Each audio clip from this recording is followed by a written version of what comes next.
Jake Morrison wiped his sweaty palms on his uniform and stared at the view screen. 3 alien ships hung in space like silver teardrops. They were beautiful and scary at the same time. He had seen pictures, but seeing them in real life made his stomach twist.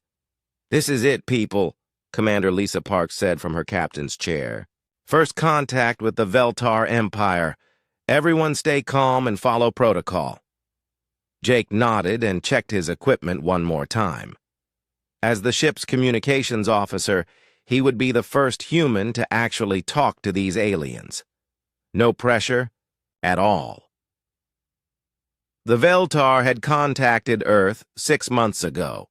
Their message was polite but formal. They wanted to meet and discuss trade and friendship. Earth's leaders were excited. The Veltar Empire controlled dozens of star systems and had technology that could help humanity reach the stars faster. "Jake, you ready?" Dr. Sam Carter asked, putting a hand on his friend's shoulder. Sam was the ship's alien expert, and he looked just as nervous as Jake felt. "Ready as I'll ever be," Jake said with a grin. "How hard can it be? Just say hello, and don't start a war." Sam laughed, but it sounded forced. "Remember, they're very formal. Everything has meaning in their culture. Just stick to the script we practiced." Jake made a face. The script was boring. Lots of fancy words about honor, and respect and peaceful intentions. Jake was better at making people feel comfortable by being friendly and relaxed, but this was too important to mess up. The main screen flickered, and suddenly, Jake was looking at the most beautiful being he had ever seen. The alien had pale blue skin that seemed to glow softly. Her eyes were large and silver like mirrors, reflecting starlight. She wore flowing robes that changed color as she moved. "Greetings, humans of Earth," the alien said. Her voice was like music. "I am Zarath, first speaker for the Veltar Empire. We come in peace and friendship." Jake forgot all about the script. He forgot about being nervous. He just smiled his biggest smile and said, "Well, hello there, gorgeous. Welcome to our little corner of space." The alien's eyes widened. Behind her, other Veltar started whispering, excitedly. Jake heard Sam make a choking sound. "I mean," Jake said quickly, "welcome, honored first speaker. I'm Jake Morrison, and you have the most beautiful eyes in the galaxy." More whispers from the Veltar. Zarath looked shocked and pleased at the same time. Her skin seemed to glow brighter. "Your words honor me greatly, Jake Morrison of Earth," she said. "Such bold declarations speak of a brave heart." Jake felt good about making her happy, so he kept going. "The pleasure is all mine. Would you like some coffee? I make the best coffee on the ship. A radiant presence like yours deserves the finest we have to offer." The Veltar delegation erupted in excited chatter. Some of them bowed to Zarath. Others looked amazed. Zarath herself put a hand to her heart and looked like she might cry happy tears. I am deeply moved by your mesmerizing words," she said. "To receive such passionate proclamations during our first meeting, it is beyond what I dared hope for." Jake was confused, but pleased. These aliens were easier to talk to than he thought.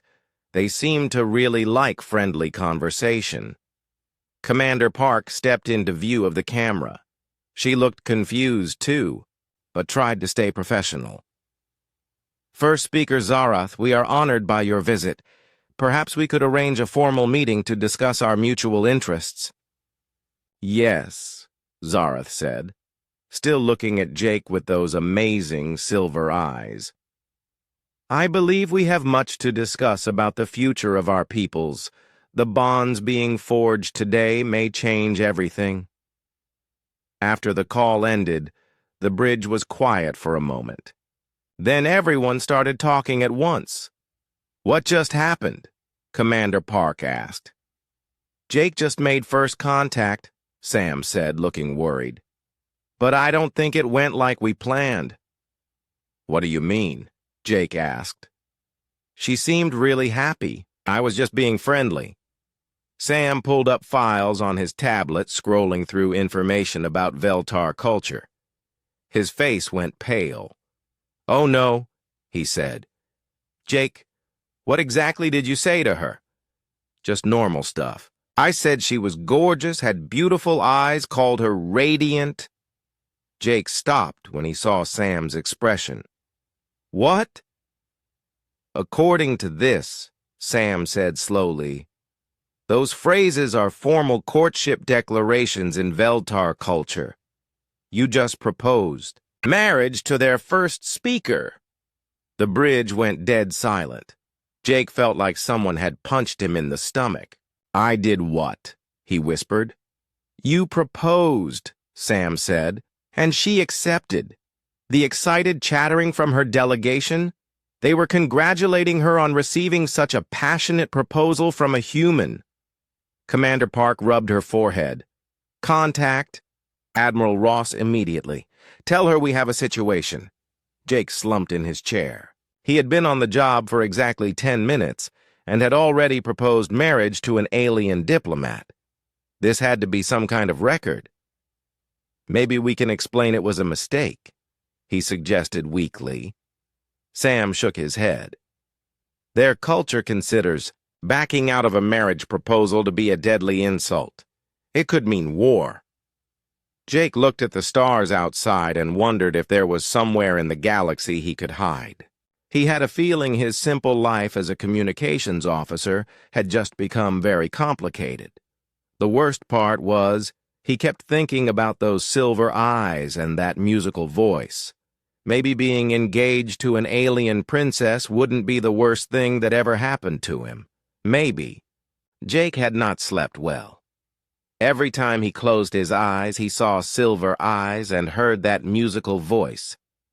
When he walked into the cafeteria for breakfast, every conversation stopped. Everyone stared at him like he had grown a second head. "Great," he muttered, grabbing a cup of coffee. "I'm famous."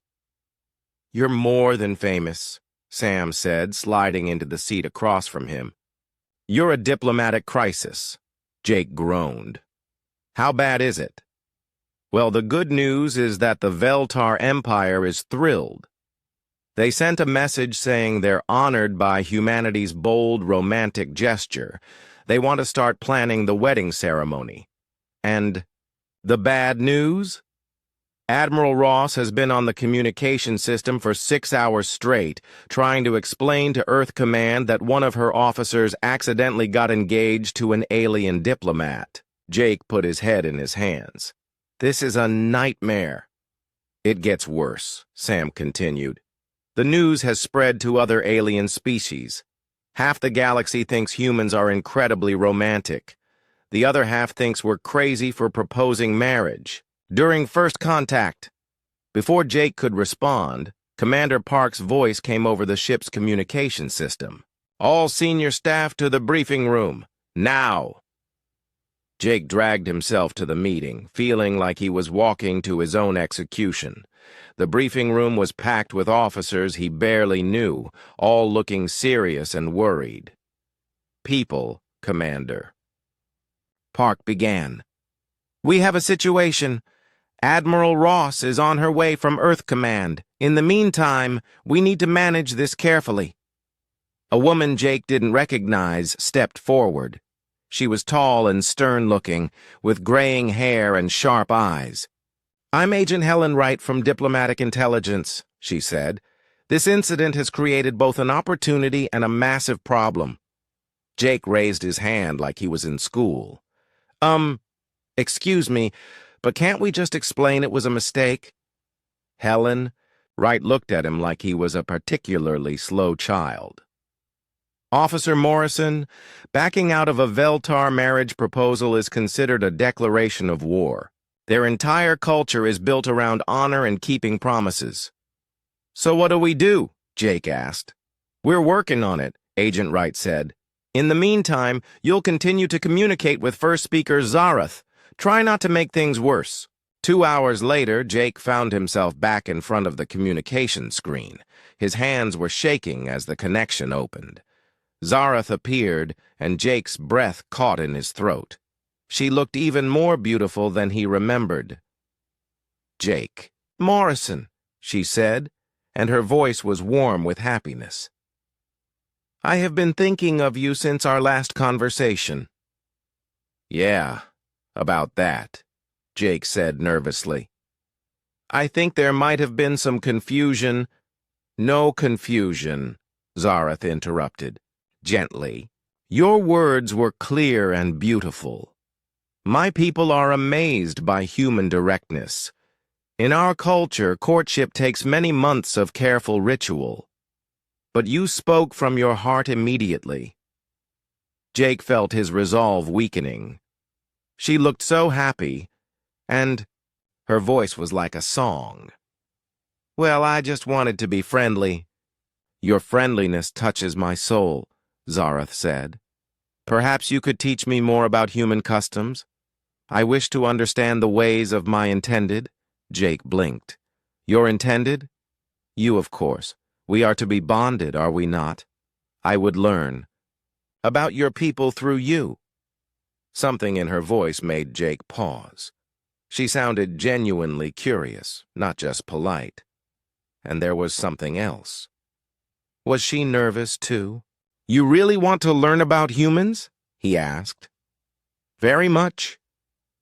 Your species fascinates me.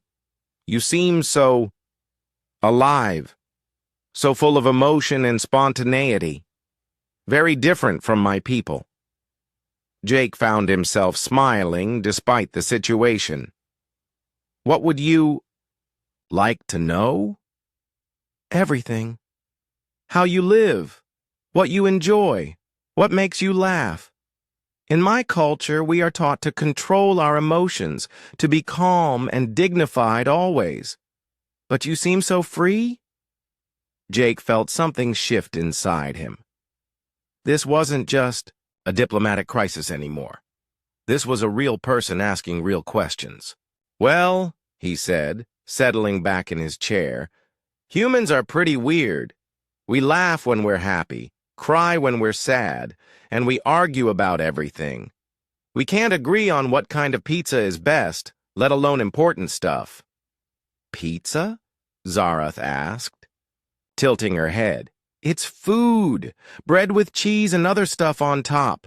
Humans will fight wars over whether pineapple belongs on pizza." Zarath looked confused and delighted. "You fight wars over food choices?" "Not real wars. Just arguments. Loud, passionate arguments where nobody changes their mind." "This sounds wonderful," Zarath said, and Jake was surprised to hear her laugh. It was like silver bells ringing. "My people would spend months in careful discussion to reach consensus about food. You simply argue?" "Pretty much. We're not very dignified. I think I prefer undignified," Zarath said quietly. "It seems more honest." Jake stared at her. There was something in her voice, something almost sad. "Are you okay? You sound—" "I am fine," Zarath said quickly, then paused. "Actually, that is not truthful.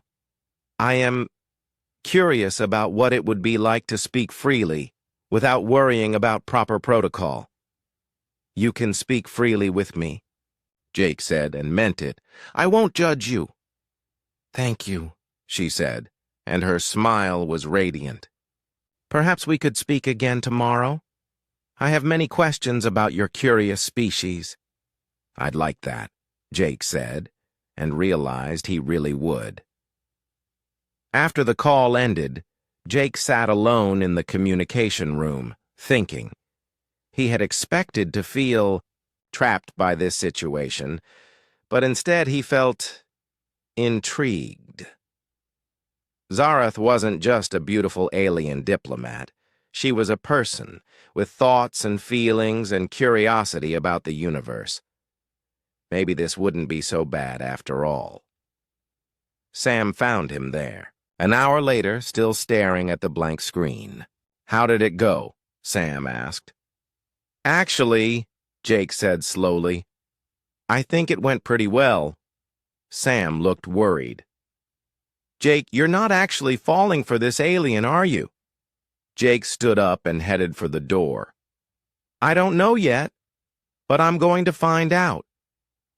3 weeks had passed since the proposal incident, and Jake had talked to Zarath every day. What started as damage control had become the best part of his day. She was funny, smart, and curious about everything humans did.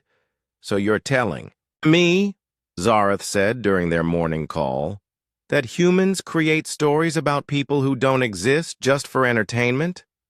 "Movies and books, yeah," Jake said, grinning at her confused expression. "We make up characters and put them in exciting situations. Sometimes they fall in love, sometimes they fight monsters, sometimes they save the world. But why? What purpose does this serve? Fun, mostly. And it helps us think about different ideas, like what would we do if aliens invaded Earth?" Zarath's eyes widened. "You create stories about aliens invading your world?" "Oh yeah, tons of them. Usually the aliens are the bad guys and humans have to figure out how to win." "How do the humans win?" "Different ways. Sometimes with better weapons, sometimes by being cleverer, sometimes by making friends with good aliens who help fight the bad ones." Zarath was quiet for a moment. "In these stories, are humans always the heroes?" "Pretty much. It's human entertainment. So we like to be the good guys." "I find this fascinating. You imagine yourselves as brave and resourceful." "Well, we hope we would be. Nobody knows for sure until it actually happens." "I think you are brave," Zarath said softly. "You spoke to me without fear when we first met. Even now, when this situation is complicated, you treat me like a friend." Jake felt his cheeks get warm.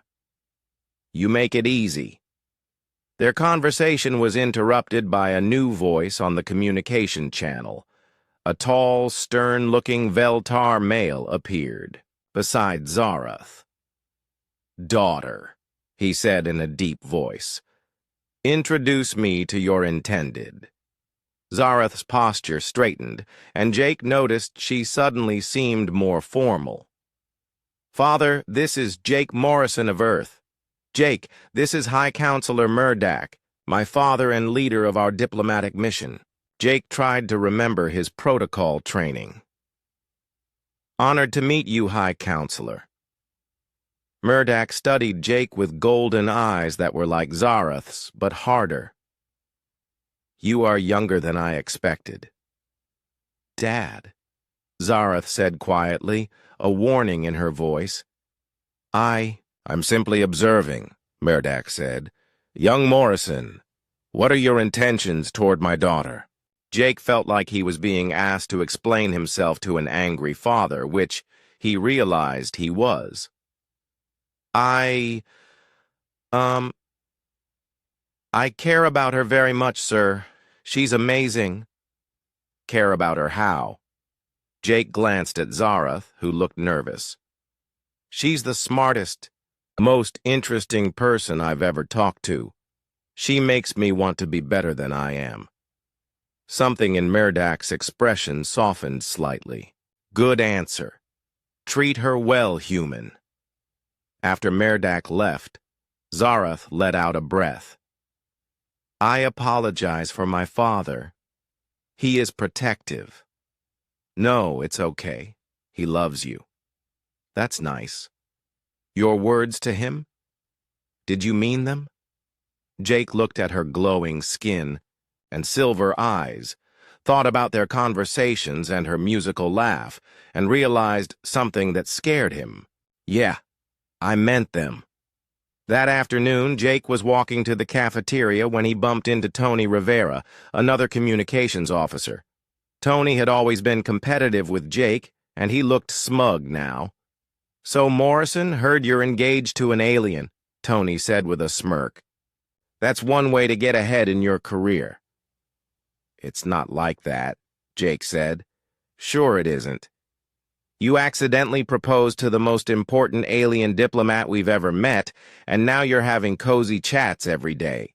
Very convenient." Jake felt, anger rise in his chest. "You don't know what you're talking about. I know you're in way over your head. When this all falls apart, don't expect anyone to feel sorry for you." Jake wanted to punch Tony, but that would just prove his point. Instead, he walked away, Tony's laughter following him down the corridor. That evening's call with Zareth was different. She seemed distracted, and Jake could see other Veltar moving around behind her. "Is everything okay?" Jake asked. "There is tension among my people," Zareth said carefully. "Some believe humans are too primitive for formal alliance. They question whether your species is worthy of Veltar attention." "What do you think?" "I think," Zareth said, looking directly at him, "that humans have qualities my people have forgotten. You speak truth without calculation. You show emotion without shame. You are alive in ways we have trained ourselves not to be."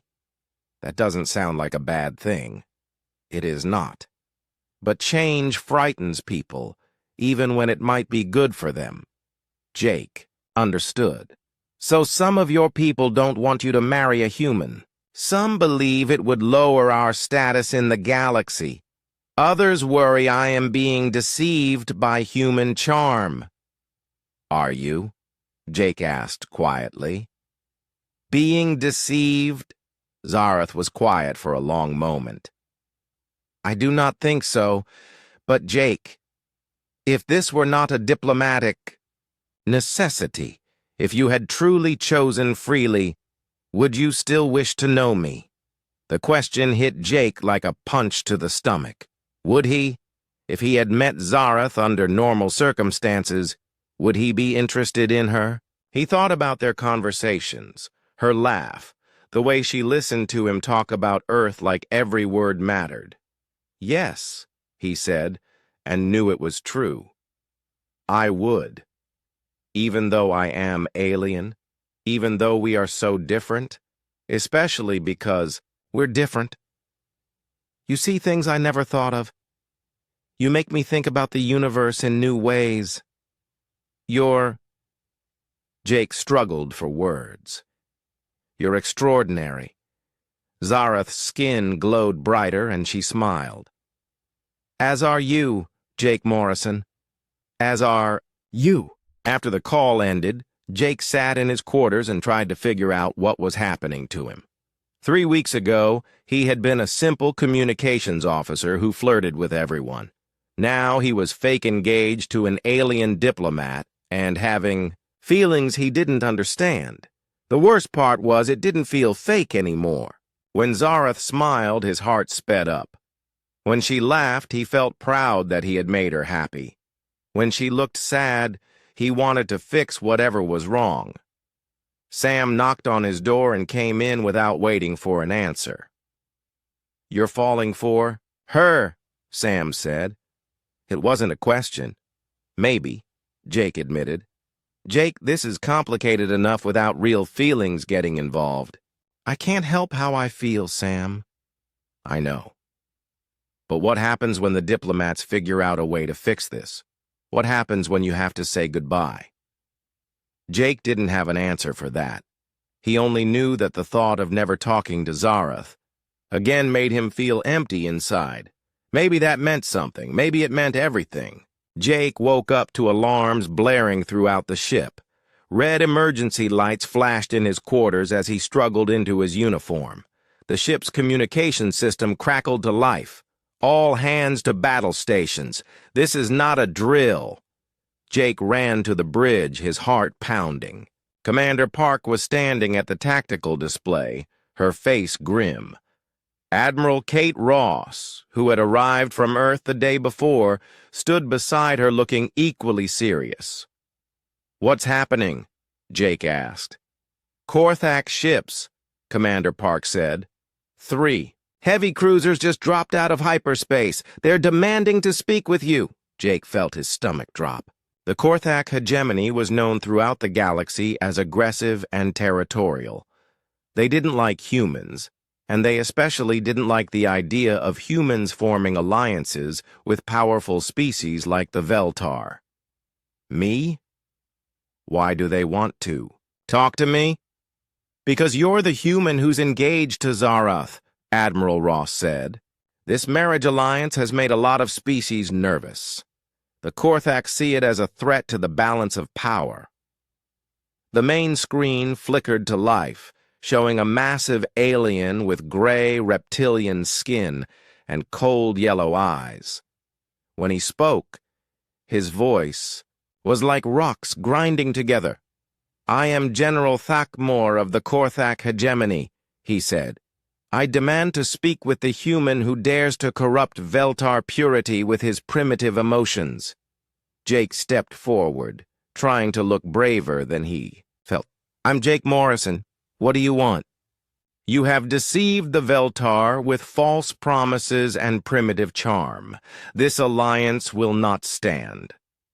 "I haven't deceived anyone," Jake said. "Zarath and I—" "Silence," Thakmor roared. "We know the truth of your pathetic species. You manipulate others with false emotions and empty words. The galaxy will see you for what you truly are." The screen went dark. Admiral Ross turned to Jake with worried eyes. "He's planning something," she said. "Intelligence reports suggest the Korthak have been gathering information about human culture. They want to prove we're untrustworthy." Before Jake could respond, another alarm sounded. This time it was an incoming call from the Veltar ships. Zarath appeared on screen, but she looked different, scared.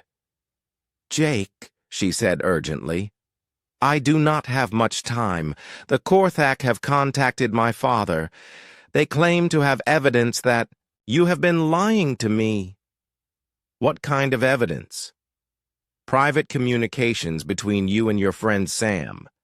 They say you admitted this engagement means nothing to you." Jake's blood turned to ice. He remembered talking to Sam about his confusion, his doubts, his fear that he was in over his head. If the Korthak had recorded those conversations— "Zarath, I can explain. I must go," she said quickly. "My father is calling a council meeting. If these accusations are true, Jake, it could mean war between our peoples." The screen went dark, leaving Jake staring at his own reflection. "This is bad," Sam said, appearing at Jake's shoulder. "If they recorded our private conversations, they could make it sound like you've been playing with Zarath's feelings." Admiral Ross stepped between them. "What exactly did you say in these conversations?" Jake tried to remember. "I was confused. I told Sam I didn't know what I was doing, that I was scared of screwing things up. I might have said the engagement felt fake at first." "At first?" Agent Wright asked, appearing from nowhere like she always did. "Yeah, before I got to know her. Jake stopped, realizing what he was about to admit. "Before you what, Morrison?" "Before I fell in love with her," Jake said quietly. The bridge went silent. Admiral Ross sighed deeply. "Well, that complicates things," she said. 2 hours later, Jake was pacing in his quarters when his door chimed. He opened it to find Dr. Maya Patel, the cultural expert who had been studying Veltar customs. "Officer Morrison, I need to speak with you about Veltar bonding rituals." "Now's not really a good time," Jake said. "Actually, it's the perfect time. You see, I've been studying their culture, and there's something important you need to know. Maya, sat down and pulled out her tablet. Veltar marriages aren't just political arrangements. When they bond with someone, it's for life. They share emotions, thoughts, even dreams. It's deeper than human marriage. Okay, but what does that have to do with... Zarath has been preparing for this bond with you. She's been opening her mind and heart, making herself vulnerable in ways her people rarely do. If she believes you've betrayed that trust, she'll be destroyed, Jake finished. Worse, in Veltar culture, a broken bond can cause permanent psychological damage. She could lose the ability to trust anyone ever again. Jake felt sick. I have to talk to her. The Korthak are jamming communications. No one can reach the Veltar ships. Jake ran back to the bridge, where the situation had gotten worse. More alien ships were arriving, some supporting the Korthak, others curious about the drama unfolding. Earth's reputation in the galaxy hung in the balance. Admiral, Jake said, I need to get to the Veltar ship. Absolutely not. It's too dangerous. You don't understand. If Zarath thinks I betrayed her, it won't just end our engagement. It could destroy her. Admiral Ross studied his face. You really love her, don't you? Yes, Jake said without hesitation.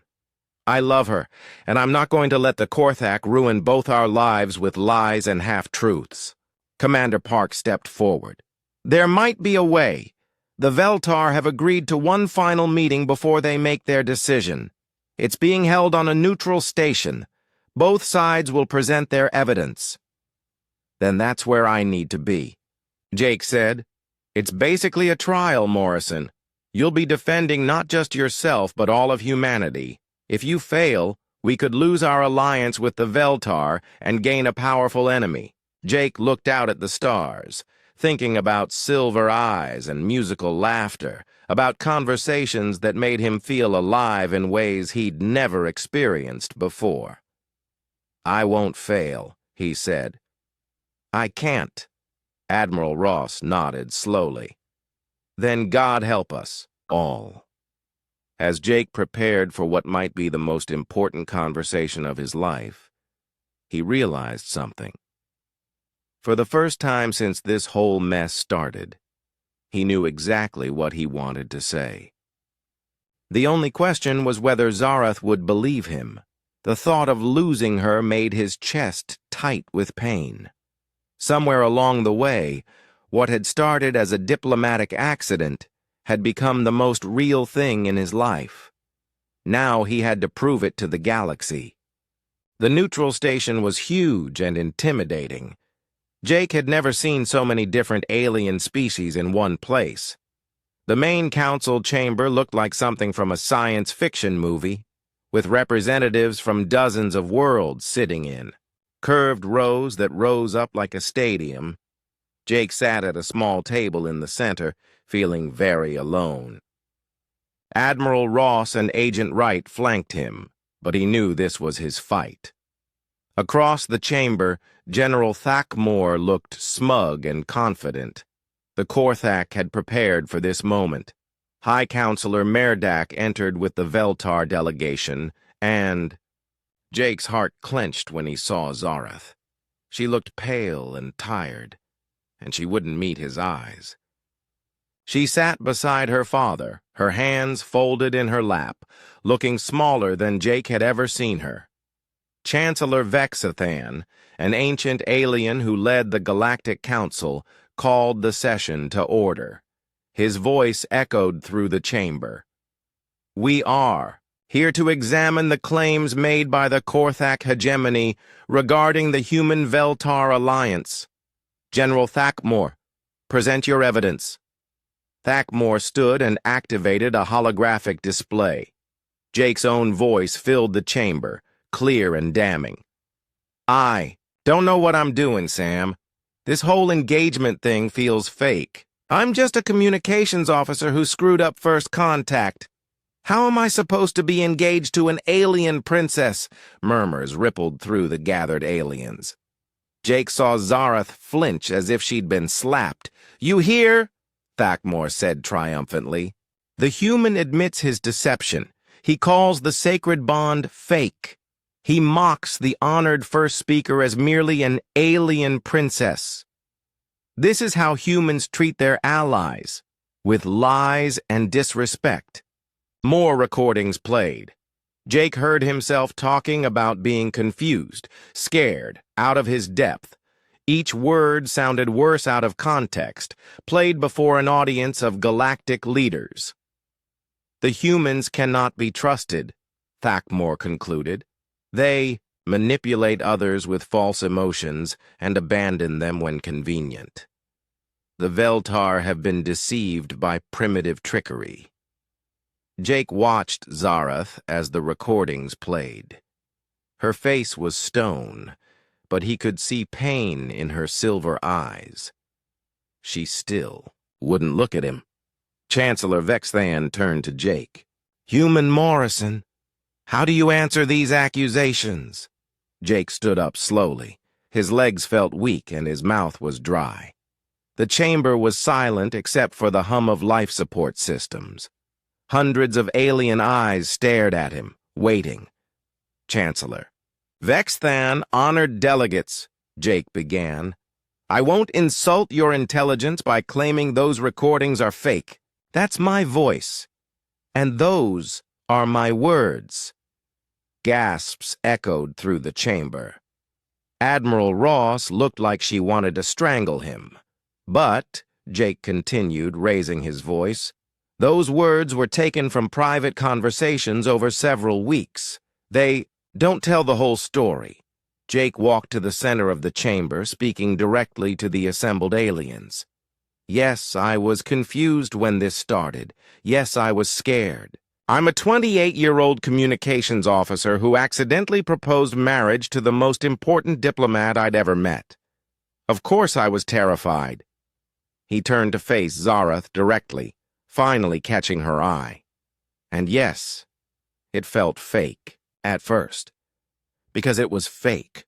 I didn't know Zareth, I didn't understand her culture, I was just trying not to start a war. Zareth's expression didn't change.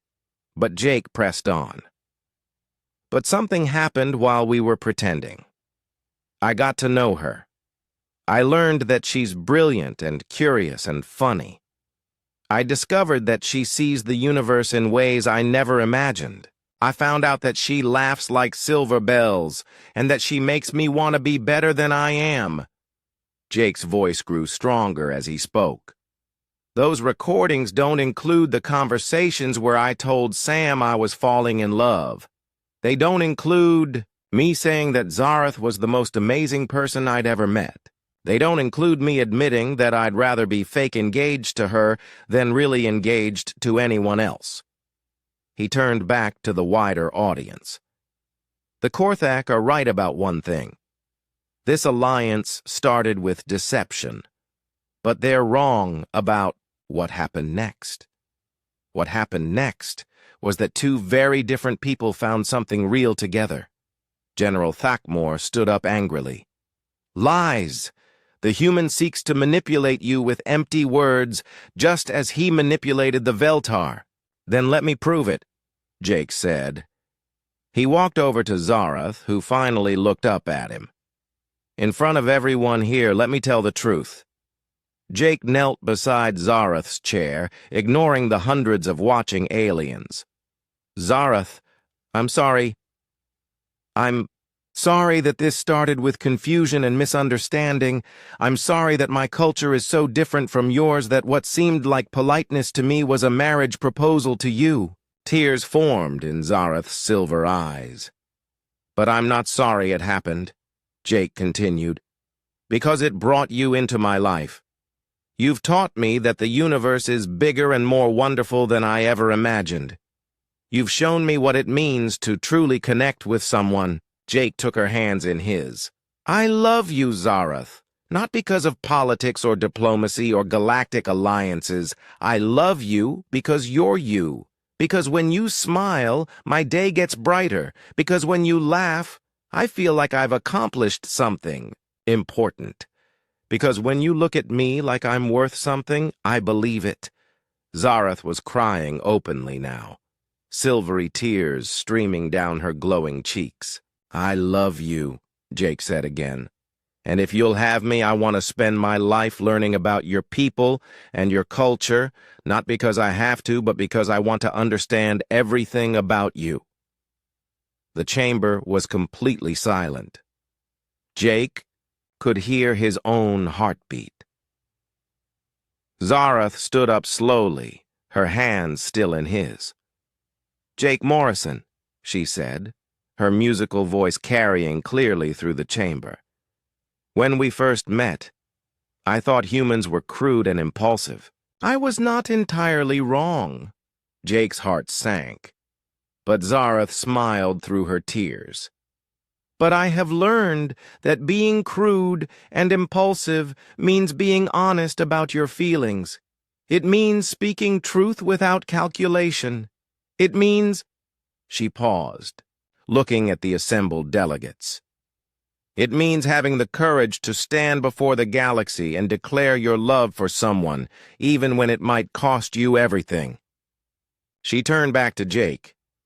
"I love you too, Jake Morrison. Not because our peoples decided we should be bonded, but because you taught me that love is not about following protocol. It is about choosing someone every day, again and again, because they make your world better." The chamber erupted in noise. Some aliens applauded, others argued loudly, and the Korthak delegation stormed out in disgust. Chancellor Vexthon called for order. "The Council has heard testimony from both sides," he said. "After consideration, we find that while the human Veltar alliance began in misunderstanding, it has evolved into something genuine. The accusations of deliberate deception are rejected." He looked at Jake and Zareth, who were still holding hands. "Furthermore, this council recognizes that love which crosses species boundaries represents the highest ideals of galactic cooperation. The human capacity for emotional honesty and the Veltar commitment to honor create a powerful foundation for future alliances." 6 months later, Jake stood on a beautiful garden world, wearing formal robes that felt strange but important. Zareth approached in traditional Veltar wedding attire that made her look like a goddess. The ceremony combined human and Veltar traditions. They exchanged rings and shared thoughts in the Veltar bonding ritual. When they kissed, representatives from dozens of species cheered. "So," Zareth whispered as they walked back down the aisle as husband and wife, "do you still think this feels fake?" Jake grinned at her, this amazing alien woman who had become his whole world. "Not even a little bit," he said. Later, as they danced under strange stars with alien music playing, Jake marveled at how his life had changed. He had accidentally proposed to the most important diplomat in the galaxy and somehow ended up with the love of his life. "What are you thinking about?" Zareth asked. "Just that humans are really good at screwing things up in the best possible way," Jake said. Zareth laughed, that silver bell sound that never failed to make him smile. "Perhaps that is humanity's greatest gift to the galaxy," she said. "The AI ability to turn mistakes into miracles." Jake spun her around under the alien stars and decided she was probably right. After all, the best things in life usually started with someone saying the wrong thing at exactly the right time.